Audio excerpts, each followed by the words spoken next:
Hello friends, myself Rekha DN from the Department of Allied Science, RLCIT, Doddaballapur.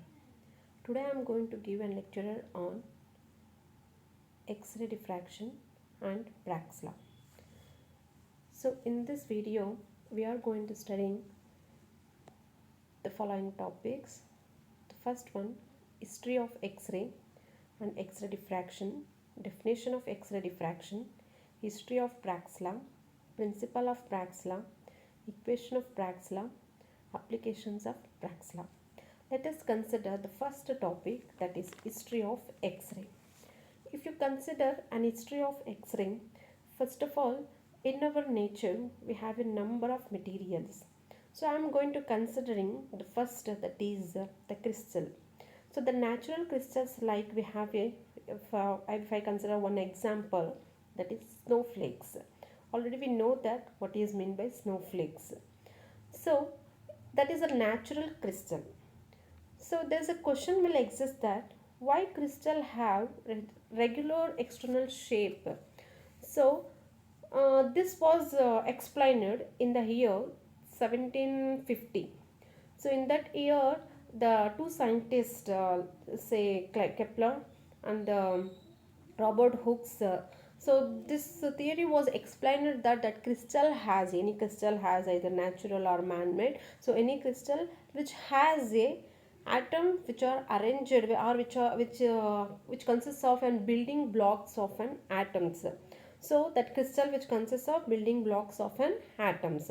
So that was explained by the two scientists. By considering that, so in the year and by taking this as a main tool, so in the year 1895, the scientist named William Roentgen discovered a ray that is called as X-ray.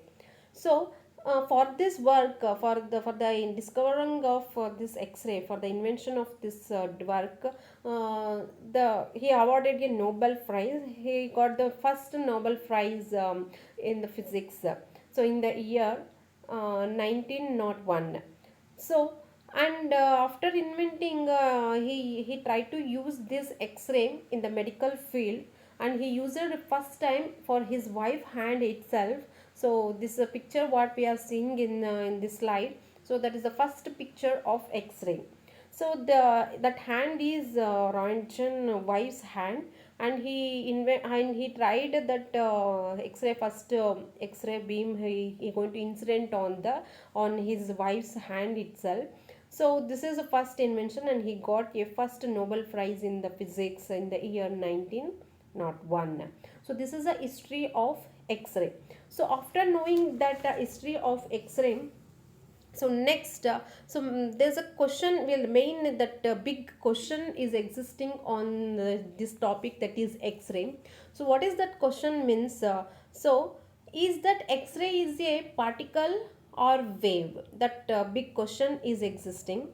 Many scientists, numerous enormous of papers or studies on this topic or on this question. um, that what There is a question, for this question the answer maybe it is a particle or maybe it is a wave. If it is a wave, maybe it is a transverse wave like a light wave, or maybe it is a longitudinal wave or like a sound wave. So like this kind of questions are the answers are we are getting, and so on it, and it is become a big question or big task for everyone, those who are working in this field. So in fact, the name itself was a question. It was given the name X because people didn't know what is a X. So for this unknown they are given X. In our algebra, every kid is know that if you don't know any value means we will take let X in the algebra. So like that, so in the for X-ray also, so Roentgen what he invented, for that one he given the name that is X-ray because he don't know it is a particle or a wave. So after this inventing, so after many years, so many scientists work on this stars. So after working on this stars related, so in the 20th century we got Lee's postulate. He used the he explained that, so he worked on this topic. So after working on this topic, he told that he considered that two ifs. So that is, if crystals are periodic arrangement of atoms, and second if is X-rays or waves. So these two ifs he considered, then the crystal will act as three-dimension diffraction grating for X-ray diffraction. For light was well established thing, there were two-dimension diffraction grating, periodic arranged lines, and the light gave you sharp refracted became a so based on a that generalized topic. When you have a two-dimension diffraction grating, you have two-dimension diffraction pattern.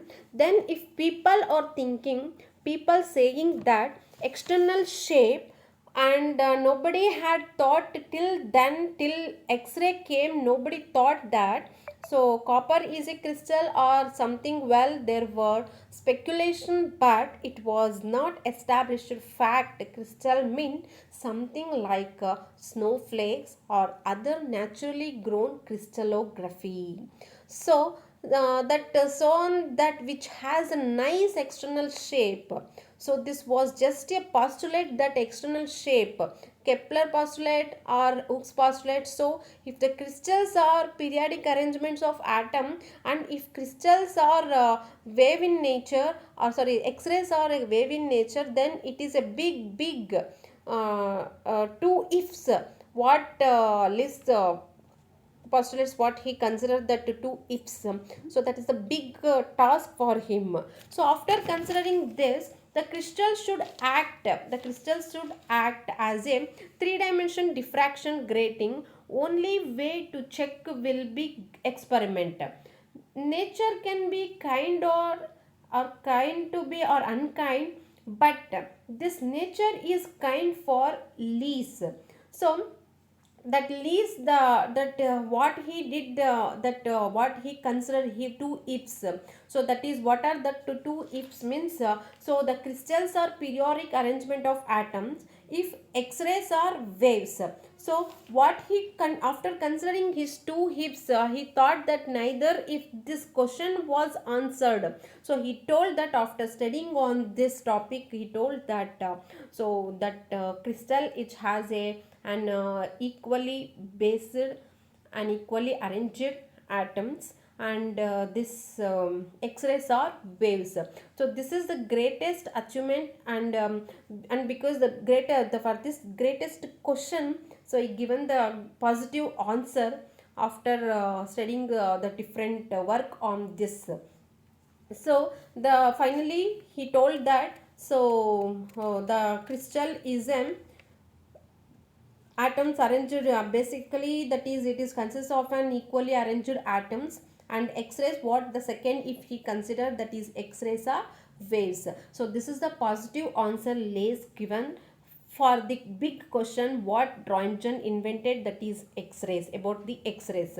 So after considering this, so for this lays what he given answer for the big question. So for this he awarded a Nobel Prize. So and after considering this, and they given that this theory as a this X-ray crystallography, about the study of the that crystal. So he considered that as a study crystallography, X-ray crystallography. So after considering this, so he told that that what he told means, up to this that is finally in the result what we considered means, after considering X-ray, so let us see that X-ray diffraction. So that X-ray diffraction what we are considering, no, X-ray diffraction. So X-ray diffraction now we can define like so that is, it is a one technique that utilizes the principles of Bragg's law to analyze the structure of materials, particularly crystal. XRD, that is X-ray diffraction, is a non-destructive analytic technique used to determine the crystal structure. So from this X-ray diffraction, we can finalize the phase difference between the two atoms in the lattice. That lattice means it is the internal structure of an atom. So next, to determine that, we can consider this XRD. So after considering this, it works by directing a beam of X-rays at a sample and analyzing the diffraction pattern produced when the X-rays interact with the materials atomic planes. So atomic planes, if I consider, so it is an internal structure that which defines the atomic points, atomic base of the atoms inside the crystal. So the diffraction pattern is unique to the material structure and can be used to identify the material and its properties. So by knowing this one, so finally, so in this X-ray diffraction, so what I can tell you means, so X-ray diffraction is equal to, which consists of a that means what it consists of and for what purpose we are using, that already we know that. So for what purpose we are using this X-ray diffraction means to find out the phase difference, or to find out or to determine the internal structure of the crystal. So to know that one, we are using this XRD. And so this in this one, so we are considering an X-ray. So this X-ray we are going to incidenting on a sample. So whenever you incident, in the figure I am showing you that that figure which consists of a crystalline solid like DNA, I mentioned it there. So whenever you incident an X-ray beam directly from the X-ray tube, so whenever you incident on the crystal, so what is happening means, so in the finally we are getting a photographic plate. So or we can say that it is a diffraction pattern. Okay, so now, so before going to see this diffraction pattern, whenever you incident a X-ray beam on a crystal, so first, so we can say that not a diffraction is existing, not only diffraction is existing or diffraction pattern is existing. So there is a beam instead of that incident X-ray beam. So in the finally we are getting in the output, that is after incidenting a crystal, so finally we are getting a transmitted beam. So including this transmitted beam, we are getting an external X-ray beam, that is we are calling as a diffracted X-ray beam. Okay, so from this X-ray diffraction, so what we are considering means, we are considering an X-ray beam. This is the incidenting beam. This incidenting beam we are going to incidenting on a sample. So which sample we are considering means, that is crystal. So for this crystal, whenever you incident a light beam, that is X-ray beam, so then the light beam or the X-ray beam will undergo transmission. So that beam I am calling as a transmitted beam. So that light beam is not only undergoing transmission, so there is one more beam, because we are incidenting an energetic beam. So due to that reason, we can also see the X-ray beam. So that is diffracted X-ray beam. Okay, so to explain this one, I am considering the next topic, that is Bragg's law is there, but don't consider that Bragg's law. I am not till reached that Bragg's law. So let us see that in this slide, that figure what we have. So in this figure or in this diagram, what we have means, so I am considering just to explain you how the in the crystal how the atoms are arranged. To explain that, I am considering this diagram. So in this diagram, we know that all the atom, that blue dots which represents the atom points. So atom points, or we can also called as a lattice points. So this lattice points which represents the internal structure point of the nucleus or the atoms. So this lattice point which represents the atom number. So now I am going to incidenting an energetic beam. Which is the incidenting beam we are considering? Yes, I am considering an X-ray beam. That X-ray beam I am going to incidenting on a lattice, each lattice point. We know that this X-ray beam which has a high energetic beam. So due to that reason, so this X-ray beam will going to incident on a or will going to penetrate inside the material because it is an high energetic beam, high intensive beam. So due to that reason, that X-ray beam will enters inside the material. So that's why see here. So in this diagram, so that light beam, X-ray beam will penetrating inside the material, that is crystal. So after entering this, each lattice point will act like a small obstacle, or so due to that reason, so that X-ray beam, incidenting X-ray beam will undergo interaction with, so in the atom electron is there, with that electron an incidenting beam will undergoing to interaction. So after this interaction, so then what is happening means, so due to this interaction it produces or generate a new X-ray beam, so traveling in all direction. So that new X-ray beam, what we are getting, it will travel in all direction. So in all direction we are getting a new X-ray beam. So when this is, we can take as a, and this not only incident for one single atom, it will incident, this incidenting X-ray beam will going to incidenting on a all atoms. So due to that reason, so this atoms what we emitting that new X-ray beam, if they are in phase, then maybe it is in phase or may not be in phase. If it is in phase, then so it will give an high energetic X-ray beam, and this diffracted beam, this we can call as an diffracted new X-ray beam. I am giving a word, that is diffracted beam. This diffracted beam, X-ray beam, so it is an high energetic beam. Finally it will gives the diffraction pattern of that respective sample. Which sample we are considering here?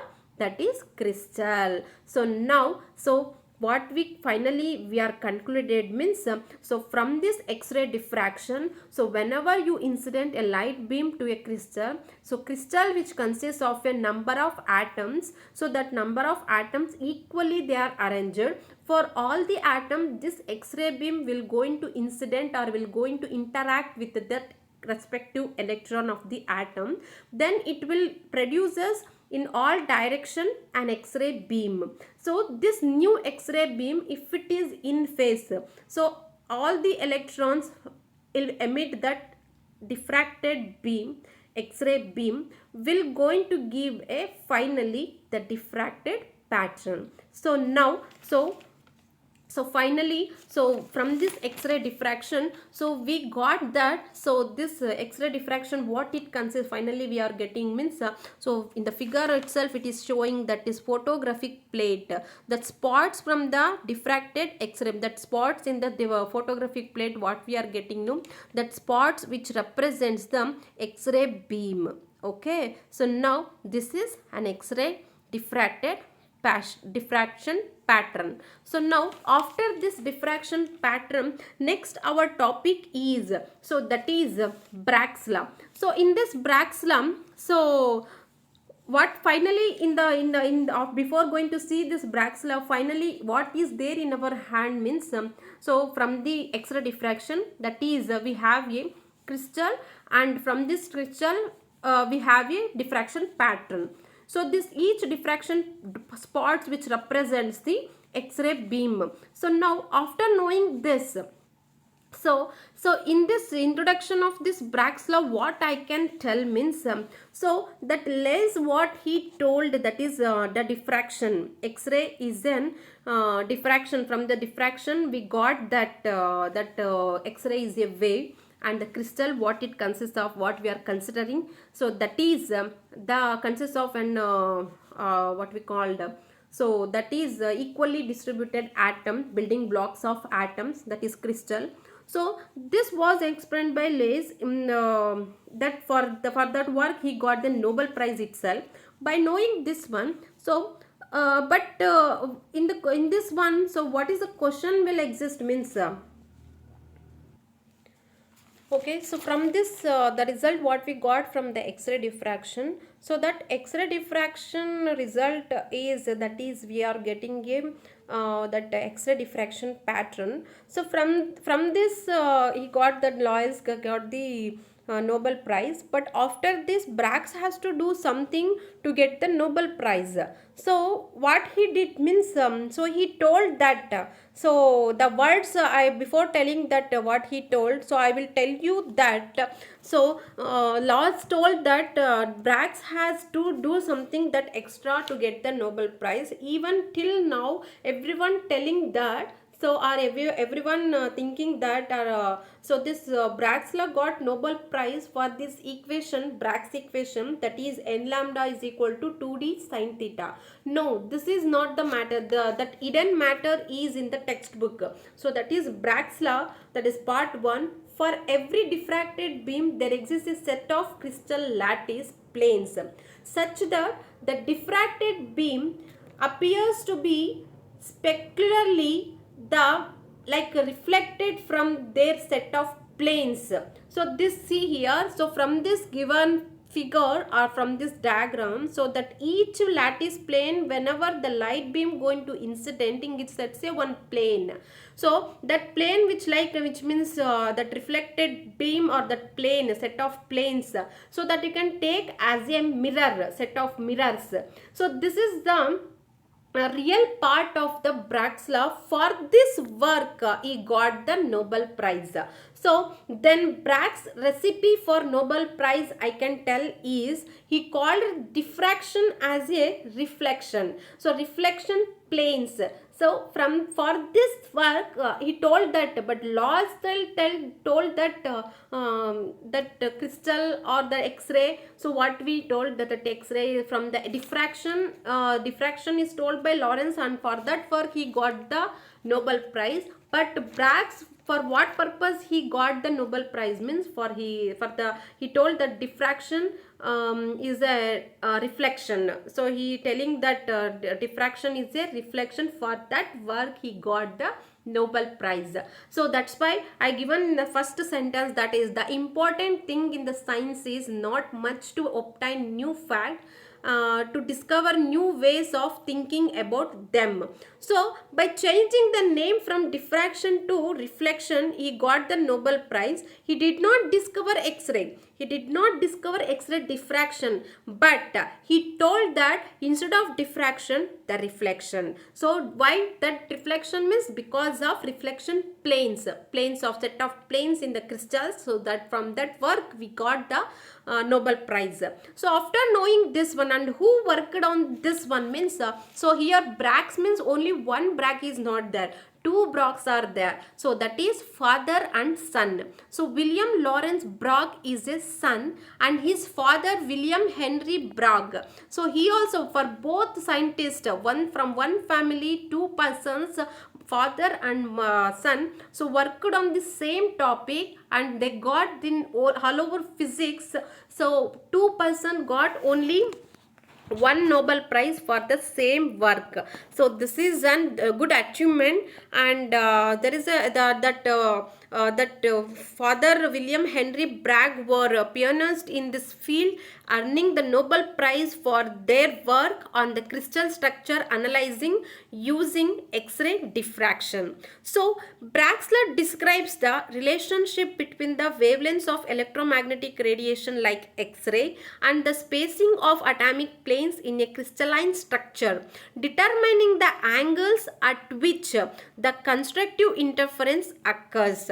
When X-ray interacts with a crystal, they can be scattered by atoms in the crystal lattice. For the scattered waves to be strong, when it will be that scattered ray or the reflected ray will be strong means when we have a constructive interference. So when we have in phase, so then only we can see the constructive interference. So the path difference between the waves scattered from the different atomic planes must be integer multiple of the wavelength. So this is the Bragg's equation. So I am giving that Bragg's equation derivation. So see here, so in this diagram, so we have the crystal lattice points, so that is which represent each lattice points which represents the atom position, and each lattice point which acting like a obstacle. So that means whenever you incident an X-ray beam, so that X-ray beam will going to refract and also it going to reflect. So from the Bragg's theory. So now by knowing this one, finally we derived n lambda is equal to 2d sine theta. So in this diagram you can see that for each atom the X-ray will going to penetrate inside the material, because X-ray is an high energetic beam, high intensity beam, so light beam. So whenever you incident for this energy or for this energy to the crystal, so it will undergo diffraction, it will undergo interaction with the electron in the atom, and then that electron will emit then X-ray, new X-ray beam in all the direction. So that all atom or all electron in the crystal will emit a new X-ray beam in all direction. When that new X-ray beam emitting which is in phase, then it will give a diffraction pattern. That beam I am calling as a diffracted beam. So now, so from this figure we got that ray 1 and ray 2, X-ray 1, X-ray 2, I am going to incidenting on a point A and point B, where the lattice point A and point B are existing. After incidenting, it will undergo diffraction beam. I told you how the diffraction is existing.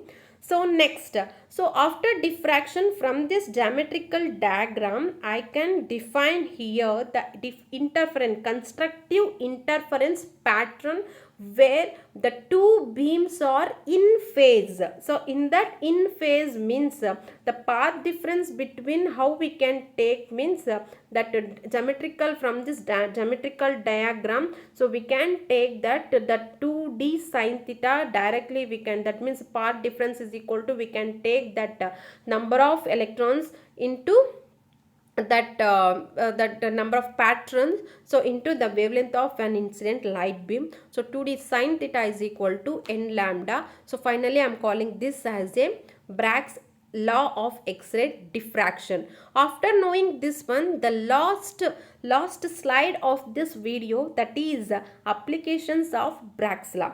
If you consider the X-ray diffraction, Bragg's law is fundamental to XRD, that is X-ray diffraction. Already I given an introduction and history of the XRD. A technique used to determine crystal structure, lattice parameter and orientation of material. This is the first application we can tell from the basics of the XRD. Next, the second application is in the material science. Material science, the XRD is widely used to identify and characterize materials, study their properties and analyze and imperfections in crystals. So this is the second application. Next, the third application is chemistry. So in the chemistry, Bragg's law is essentially used for understanding the molecular structure of compounds, including proteins and other biomolecules. So this is the fourth application, third application. Next, the fourth application is, that is in physics. Mainly in physics, it is used in neutron and electron diffraction studies to investigate the structure, and already I told the structure and dynamics of the materials. The last application, that is other diffraction techniques. The principle is also applied in various imaging techniques to get the diffraction pattern. So like tomography, that is CT scan, the magnetic resonance imaging MRI scan, in all that cases we can use this Bragg's law application. So this is the end of the video. So thank you for watching. Thank you very much.